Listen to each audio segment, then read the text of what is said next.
Kabilin-bilinan kay Lola, alagaang mabuti ang sanggol na inihabilin sa kanya. Pero makalipas ang isang linggo, nagulantang ang magulang sa sinapit ng baby nila. Anong nangyari sa kawawang musmos? At Lola, where na you? Taong 2025 nang magkakilala ang magkabarangay na sina Julian, 17 taong gulang at Clarice, 14 na taong gulang, hindi nila tunay na mga pangalan. Pero ang simpleng mga kwentuhan at biruan ng pawang mga minor de edad, nauwi sa pag-iibigan. Sa murang edad, agad nagkaroon ng mabigat na responsibilidad ng magkaanak ang magnobyo.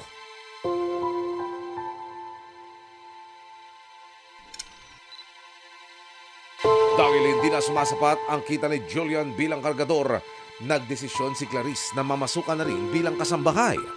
Pero isang sakripisyo ang kailangan nilang gawin. Ang iwanan si Baby Mia sa ina ni Clarice na si Gloria, hindi niya tunay na pangalan.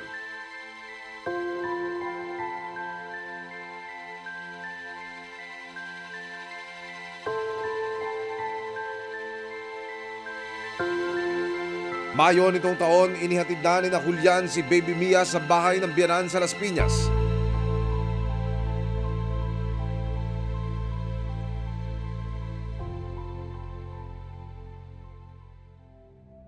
Maging si Aling Rosario na siyang may-ari ng inuupakang bahay ni Lola Gloria, napansing maayos naman daw si Gloria mag-alaga ng bata.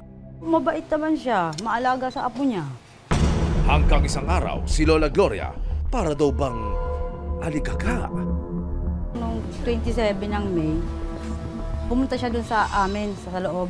Nanghingi siya ng gamot sa lagnat kasi nilalagnat daw yung apo niya. Kung yung baga na yun, yung para siyang, muntik pa nga siyang sumubsob sa bahay namin, yung paghingi niyang yelo. Doon na siya para yung aligaga siya. Hanggang noong May 29, may narinig daw na kalabog si Aling Rosario mula sa bahay ni Gloria.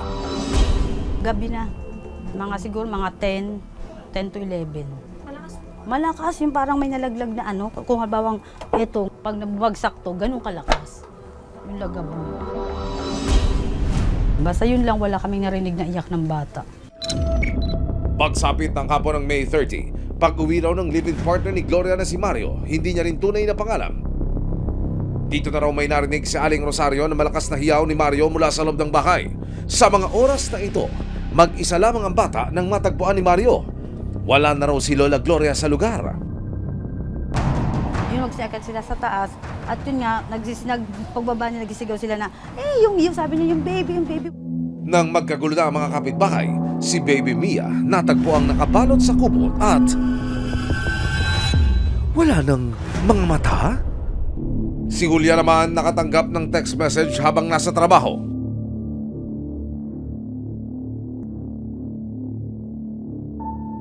Sa litrato na lamang daw nakita ni Julian ang sinapit ng bata.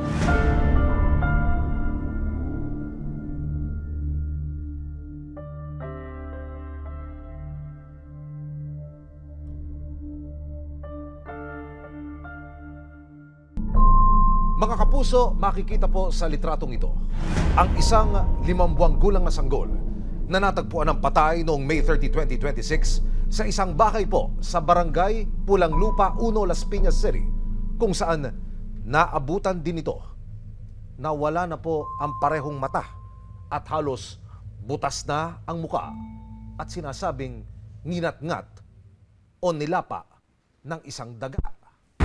Ayon sa barangay na unang rumesponde sa tawag ni Mario, laking gulat nila nang makita ang sinapit ng sanggol.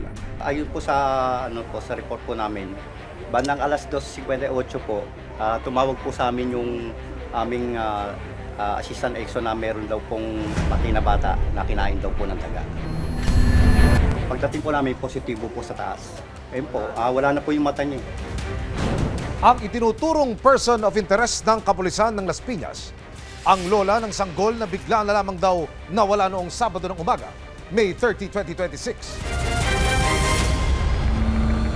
Nagkaroon tayo ng tracker team to conduct manhunt operations to the persons of interest. So far, because of those witnesses, nagkaroon tayo ng testigo na nagpatunay na siya ang may nag-alaga ng bata bago pangyayari. Pero sa kabila ng kaliwat kanang paghahanap ng pulisya at ng barangay, si Lola nowhere to be found. Ayon sa mga kapitbahay, huling nakita si Gloria na palabas ng eskinita noong May 30, pasado alas 6 ng umaga. At papunta raw sa sakayan ng jeep kasama ang resibo. Sinuri ng investigador ng Las Piñas PNP ang mga CCTV ng barangay. Bali yan ang tatlong pwedeng daanan. Yan lang po ang tatlong pwede niyang labasan. Sa mga sumunod na oras, patuloy na nagmonitor ang barangay at resibo sa CCTV pero hindi nakitang dumaan sa mga eskinita o kalsada si Lola Gloria. Pero ayon sa PNP, hindi raw sila titigil sa paghanap. Patuloy naming minamanhan siya. Kung maaari sana ay sumuko na lang siya para once and for all magkaroon ng kaliwanagan yung mga pangyayari. Base sa death certificate ni Baby Mia, ang ikinasawi ng 5 buwang gulang na sanggol ay pneumonia. Pero hindi raw ibig sabihin ito na ligtas na si Gloria sa anumang pananagutan.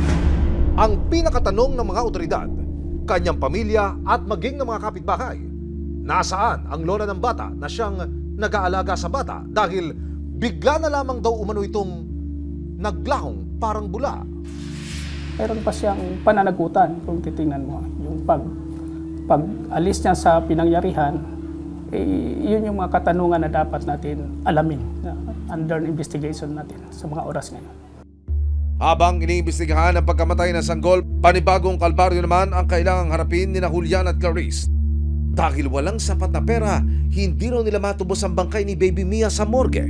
At dahil parehong mga minor de edad, ang nakatatandang kapatid ni Julian ang nag-asikaso ng mga karagdagang dokumento sa tulong ng resibo. June 9, 2026, sinamakan ng resibo at ng barangay sina Julian at Clarice sa City Social Welfare Development ng Las Piñas para makumpleto na ang mga dokumento at matubos na si Baby Mia sa funeraria. June 13, 2026, sa wakas, nailabas na si Baby Mia mula sa morgue. Sa huling pagkakataon, nasulyapan siya ni Julian at Clarice bago siya tuloy ang ihatid sa kanyang huling hantungan.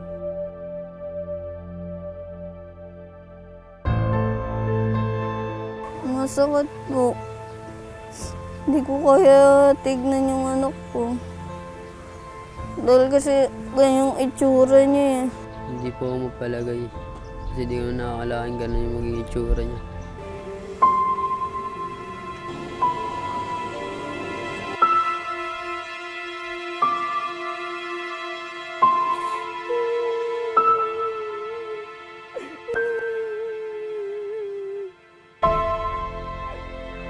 Hindi ko ako nagtiktik. Ang pamilya ni Julian, desididong mapanagot ang lola ng bata dahil sa kapabayaan nito. May kasalanan pa rin po siya sa nangyari sa bata. May sakit, tapos iniwan niya po, tapos hinayaan niya lang po doon. Yun po yung parang masakit po sa loob namin. Hindi naman, ano yun eh. Aso eh, para mag-ano eh. Kasi, buhay yun eh, kapalit, di ba? Sobrang sakit yun eh. Nawala siya sa buhay ko. July 2, nagsampa na ang kapatid ni Julian ng reklamong paglabag sa Article 276 ng Revised Penal Code o yung Abandonment of Minor laban kay Lola Gloria. Kung mapatunayang nagkasala, pwede siyang makulong ng hanggang 6 na taon. By affinity naman, yung sister pwedeng mag-file ng case. And Las Piñas City, I directed already the case investigator to take cognizance of the case. Initially, the response of the fiscal is may pananagutan for abandonment. Dahil sa bigat ng pagsubok na pinagdaanan, imo-monitor din daw ng CSWD Las Piñas ang 2 minor de edad na magulang. Nag-o-offer kami ng financial assistance for the family in a form of livelihood assistance po. Tapos yung social worker na in charge of the case, especially on children, ay magbibigay po ng intensive monitoring.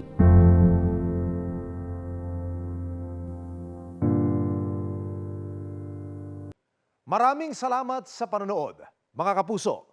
Para masundan ang mga reklamong nasolusyonan ng resibo, mag-subscribe lamang sa GMA Public Affairs YouTube channel